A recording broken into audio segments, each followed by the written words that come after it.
Jadi perilaku berubah, minat terhadap dunia ya, maksudnya gairah hidup itu juga berubah.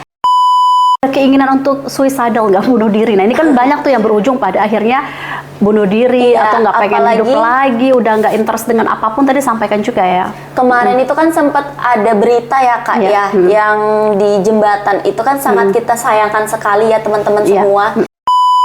Kalau saya menyerah, lebih baik saya tetap berjuang sih Kak. Manik itu saya merasa senangnya tuh yang berlebihan, senangnya tuh berlebihan banget.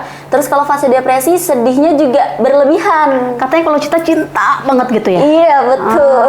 Oh, udah kayak benci-benci banget. Itu benar nggak sih?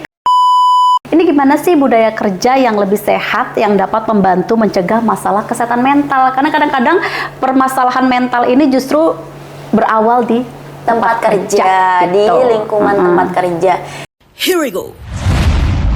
Kaltim Voice.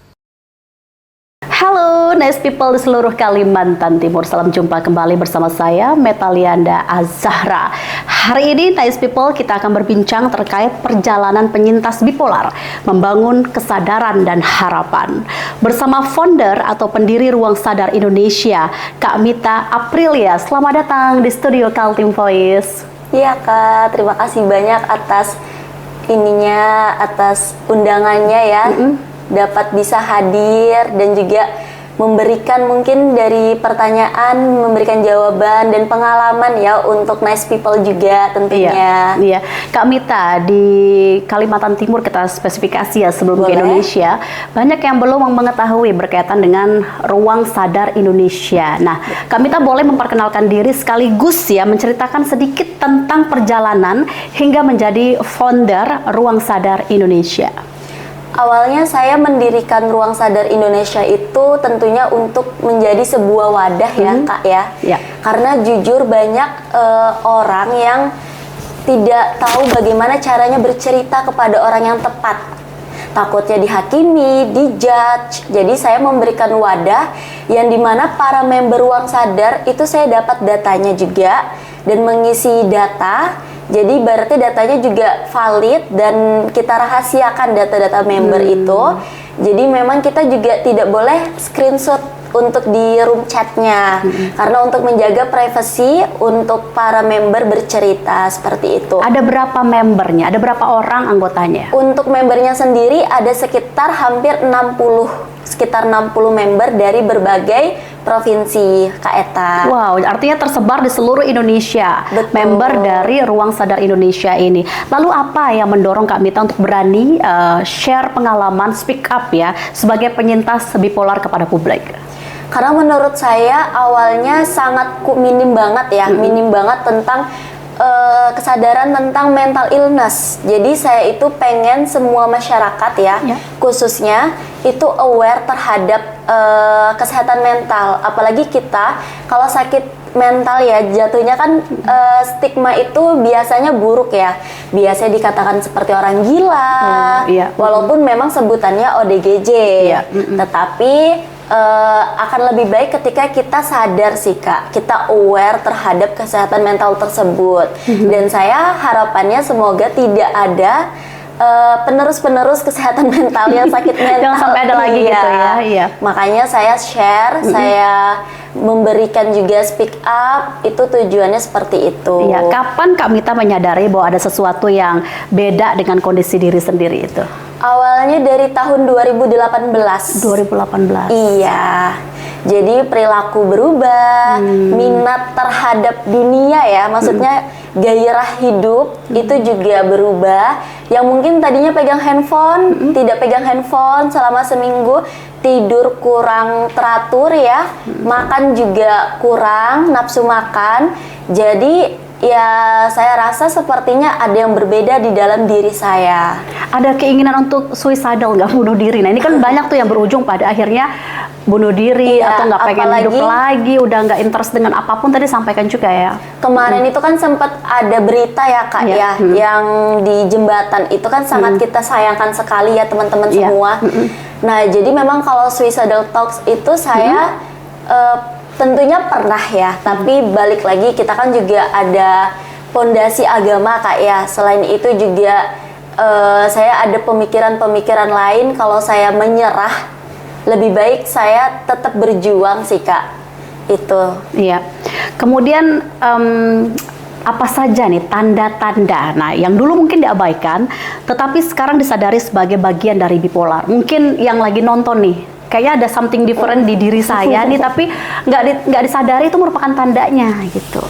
Oke, kalau secara jujurnya ya, kalau bipolar disorder itu kan tentang emosi sih Kak, perasaan juga, yang dimana mengalami dua fase, fase manik sama fase depresi. Jadi kalau fase manik itu saya merasa senangnya tuh yang berlebihan, senangnya tuh berlebihan banget. Terus kalau fase depresi sedihnya juga berlebihan. Katanya kalau cinta banget gitu ya? Iya betul.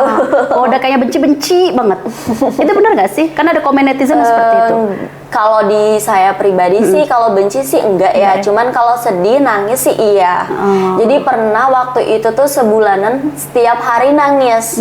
Ada sebab ataupun tidak ada sebab, nangis. Tapi kalau lagi senang, jatuhnya impulsif. Terus tuh juga semua pekerjaan dilakuin produktif. Dan juga, tapi minusnya kalau fase manik adalah kita tidak merasa butuh waktu tidur.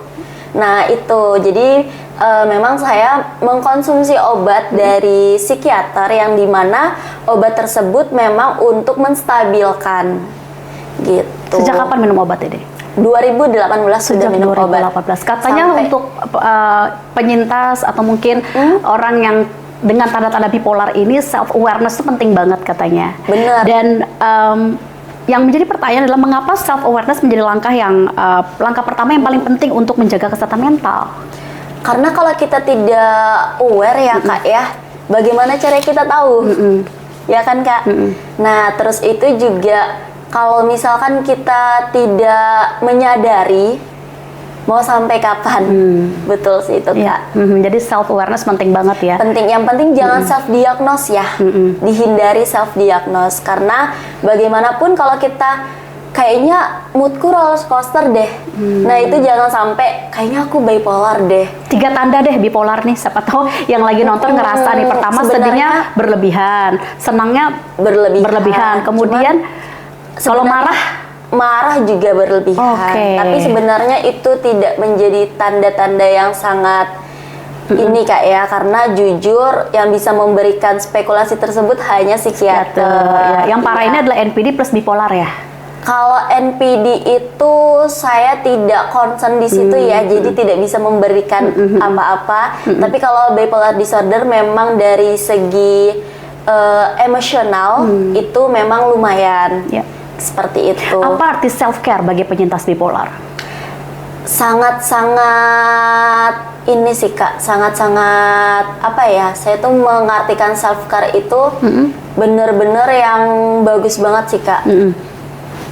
Rutinitas. Nah ini kan mungkin sudah ada nih tanda-tandanya nih, mungkin tidak bipolar tapi menuju ke sana terindikasi mungkin ada gitu dengan situasi indeks ekonomi dan lain-lain begitu ya. Apalagi sekarang ada hashtag indeks ekonomi Kak ya. Betul. Nah ini rutinitas apa yang paling membantu untuk menjaga kesehatan mental?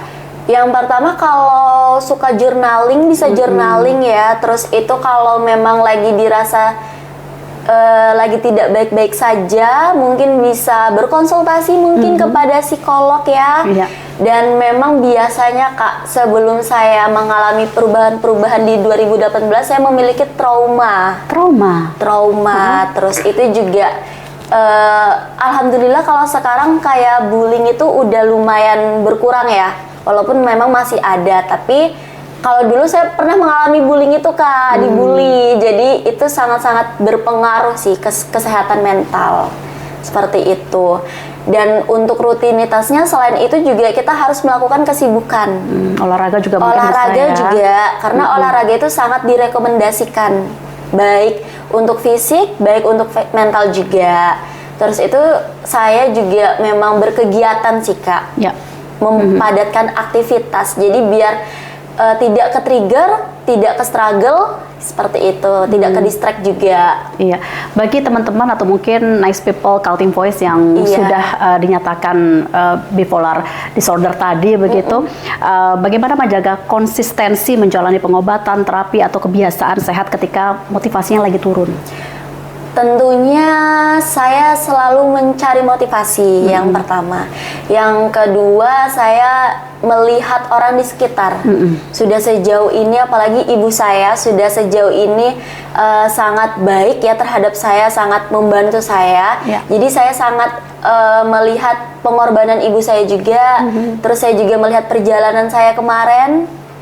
Kalau motivasinya lagi turun, dicari lagi motivasinya Yang baru ya. Yang baru, betul ya. Iya, Nice people ya. Jadi buat nice people semua, kalau dirasa lagi ngedown, mungkin kalau saran saya kalau mendengarkan lagu makin nangis, Sedih, makin ya, sedih. Tapi makin kalau drop. kalian mencari kegiatan atau mencari lagi motivasi-motivasi lain, mungkin bisa meningkatkan motivasinya yang Iya. sebelumnya. Seberapa besar ini peran keluarga, teman atau komunitas dalam proses pemulihan? Kalau yang Kak Mita alami dan kawan-kawan yang sharing. Kalau untuk recovery ya, lumayan sangat berpengaruh besar sih nice people ya. Karena jujur tanpa adanya support dari keluarga, dari teman, dari komunitas, mungkin saya tidak bisa berdiri di sini, berada di sini maksudnya, mungkin tidak bisa seperti orang yang stabil. Ya. Yang seperti orang normal pada umumnya. Sampai pada akhirnya di situasi saya harus mendirikan Ruang Sadar Indonesia. Itu tuh Betul. apa sih yang paling melatar belakangi sampai mendirikan ini? Apakah pengalaman di masa lalu atau mungkin cerita-cerita orang-orang penyintas disorder bipolar ini? Awalnya karena pengalaman masa lalu, yang kedua karena adanya orang di aplikasi, salah satu aplikasi sosial media ya, yang memang mau bercerita gitu. Jadi gimana Kak kita adain sharing tapi lewat live juga. Jadi live di salah satu sosial media, live gitu sharing, dan akhirnya saya mengundang berbagai latar belakang. Ada latar belakangnya dari pendidikan sampai non pendidikan akademik. juga, akademik itu seperti itu. Jadi berbagai macam latar belakang saya hadirkan sebagai narasumber. Seperti itu. Jadi memang selain adanya komunitas, saya juga pengen memberikan impact dan dampak ya yang positif. Jadi memang kita membahas satu tema melatar belakangi dari backgroundnya narasumber seperti itu. Apakah ada cerita-cerita yang paling membekas dari orang-orang yang datang mencari bantuan atau mungkin dukungan yang sampai hari ini Kak Mita masih ingat? Kalau yang paling membekas sekali itu pada saat orang yang tidak dikenal tapi berani menceritakan semua traumanya, itu menurut saya mereka berarti sangat trust kepada saya ya, sangat percaya kepada saya, dan saya sangat merasa jujur, merasa wah gitu loh Kak, karena merasa kayak kita tidak kenal, tapi memberanikan diri bercerita kepada saya, di mana notabene mungkin melihat saya ini sebagai sosok yang seperti mungkin inspirasinya, karena ada yang bilang seperti itu Kak, gitu. Walaupun menurut saya juga masih kurang banget. Iya. Ada cerita mungkin yang tak terlupakan tuh apa dari penyintas ini yang Penyintas mungkin yang ini cukup tragis? Iya banyak sih Kak yang sampai udah Kak Mita saya pengen bunuh diri, terus tuh saya pengen ada juga yang sedang ibu hamil pengen menggugurkan kandungan, terus saya bilang jangan Kak, alhamdulillahnya enggak, karena selain baby blues ternyata masa-masa kehamilan itu juga, walaupun kan saya belum berkeluarga ya teman-teman ya nice people ya. Jadi saya tidak tahu itu rasanya di fase itu, tapi ketika mengalami kondisi mental yang juga mungkin sangat-sangat sensitif gitu. Jadi alhamdulillah saya bilang coba kontrol ke dokter yang sesuai dengan kapasitasnya. Terus akhirnya juga kontrol dengan psikiater juga. Jadi memang harus balance ya. Walaupun jujur saya sebelum minum obat itu saya juga sampai ke dokter saraf untuk periksa kepala saya, karena saya merasa kayaknya sakit gitu ya. Jadi itu juga saya periksa ke dokter-dokter umum, dokter-dokter lainnya. Jadi untuk make sure juga Iya. gitu. Bagaimana seseorang ini bisa menjadi teman yang suportif bagi penyintas gangguan mental ya? Teman yang seperti apa sih yang dibutuhkan? Sebenarnya teman yang bisa mendengarkan dan teman yang amanah ya teman-teman ya, nice people ya. Karena jujur kalau tidak amanah bisa jadi bumerang. Kalau misalkan teman itu tidak mengerti, tidak mengetahui, itu bisa jadi bumerang kapan saja. Jadi pilihlah teman-teman yang amanah tentunya ya, nice people. Teman yang bisa mendengarkan ketika ada masalah dan tentunya. menyimpan permasalahan tersebut iya, ya, tidak sharing ke sana tidak kemari. sharing, karena nanti kita terkenal gitu ya Kak Eta ya. Karena gibah, bukan? Iya.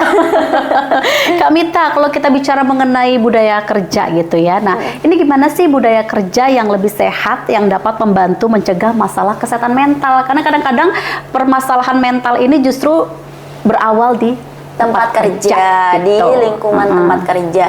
Yang pertama, pilihlah rekan kerja yang, karena kadang kita disatukan dengan rekan kerja yang tidak kita inginkan. Tidak kita inginkan dan terkadang saya mendapatkan curhatan ya, satu kantor itu memusuhi saya katanya, Kak Mita, satu kantor memusuhi saya. Jadi akhirnya dia resign. Nah, terkadang juga ada teman kerja yang suportif, tapi atasannya yang kurang. Terkadang ada juga yang atasannya bagus ya, tapi circle teman kerjanya atau rekan kerjanya. Jadi menurut saya sebenarnya di dunia lingkungan kerja itu pasti selalu ada yang namanya dinamika-dinamika yang tidak selaras dengan yang kita inginkan ya Kak ya. Tetapi bagaimana caranya kita memanage itu semua? Ya. Bagaimana caranya kita menghandle? Bagaimana caranya kita memperlakukan itu semua juga sih Kak Eta ya, nice people ya. Jadi buat para nice people ini ya, kalau memang udah bekerja, apalagi cari kerja agak susah ya sekarang in this ekonomi gitu. Jadi kalau memang masih bisa bertahan, kenapa tidak? Gitu. Apalagi kalau memang ingin menaikkan derajat orang tua atau ingin secara salary-nya besar, pasti kan harusnya bertahan, survive ya, dan harusnya mencari solusi atas masalah tersebut, betul. Ya, tidak langsung meninggalkan pekerjaan tersebut ya. Banyak orang menganggap masalah kesehatan mental adalah hal yang tabu begitu kan. Nah, ini kalau dampak stigma tersebut bagi penyintas, menurut kami itu apa sih?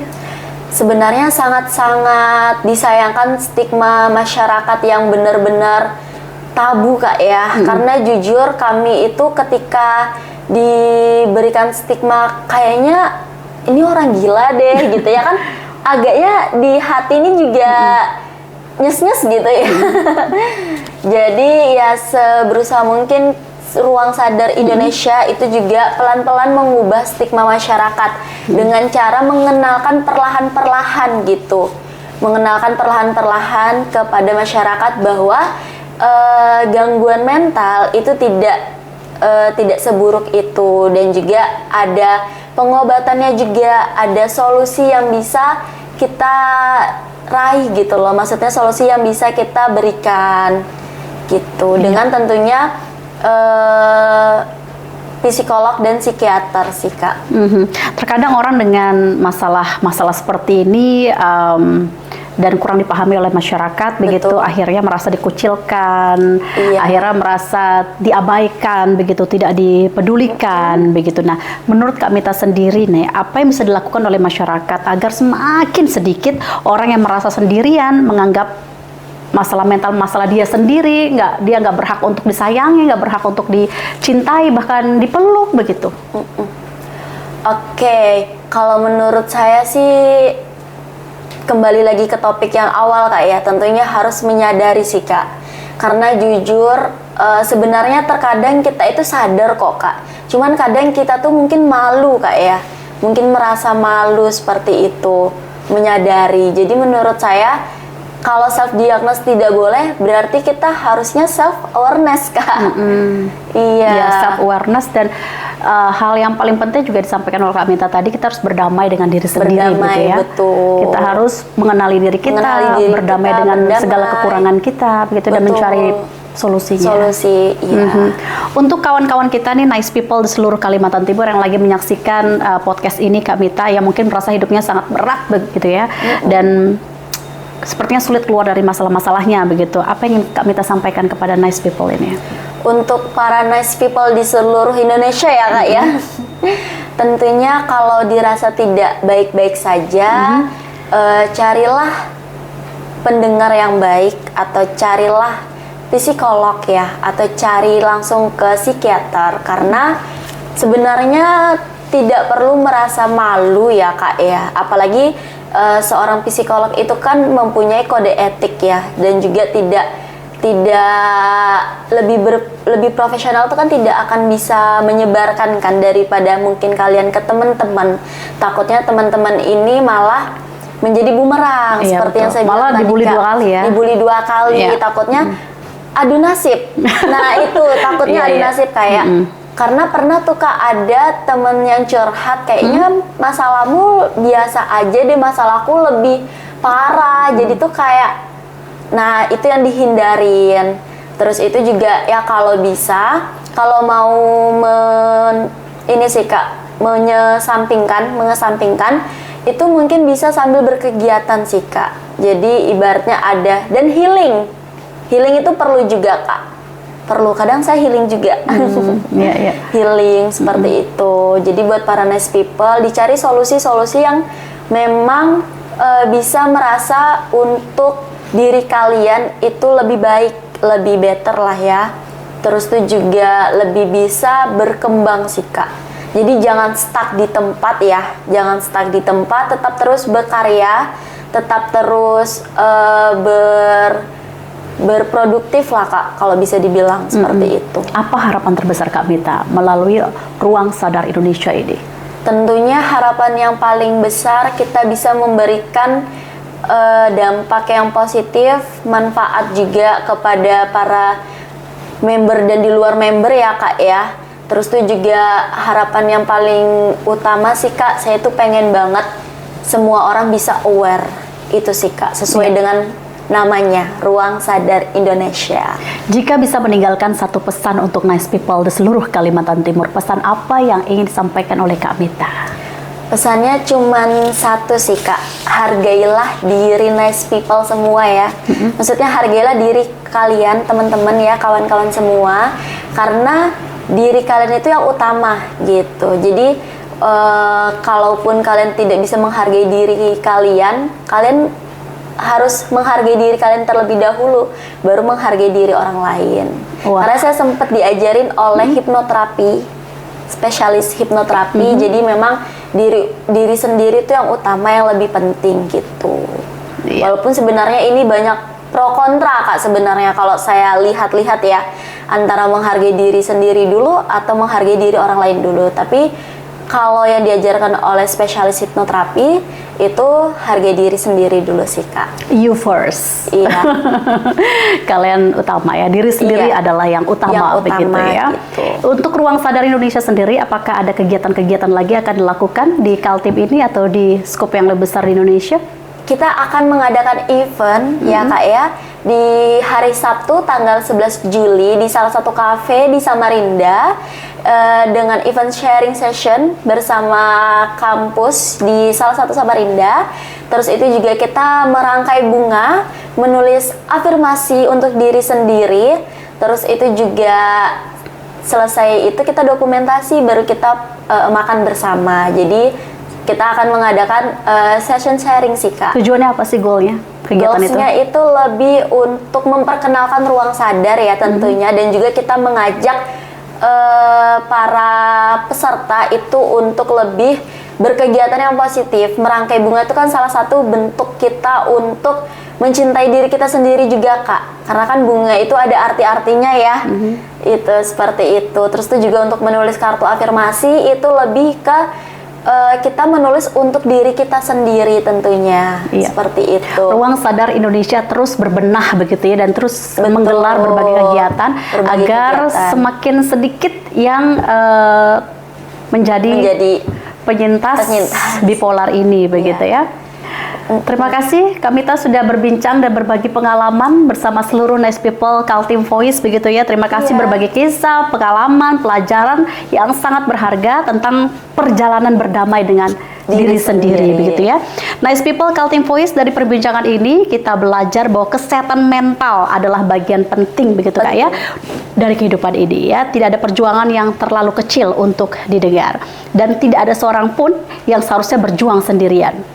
Dan tidak ada perjuangan yang sia-sia ya, Nice People ya. Betul ya. Meminta bantuan bukanlah tanda kelemahan ya Kak. Ada kelemahan bukan. Ya, melainkan bentuk keberanian untuk terus melangkah. Saya Metalianda Azahra, tetap jaga kesehatan mental dan fisik, karena diri kita juga berhak untuk disayangi, dicintai dan bahagia juga ya, Nice People bahagia ya. Jadi buat para Nice People semua, jangan lupa senyum juga. Jangan lupa senyum untuk iya. diri Senyum sendiri. Untuk diri sendiri, senyum untuk orang lain. Berikanlah senyum terbaik diri sendiri dan senyum untuk orang lain. Baik, luka mungkin menjadi bagian dari perjalanan, tetapi harapan selalu menjadi alasan untuk terus melangkah. Salam sadar, salam sehat jiwa, salam sehat jiwa. Sampai jumpa. Terima kasih Kak Mita. Iya, Kak Eta. Sehat selalu. Iya, terima kasih. Terima kasih juga ya, Nice People.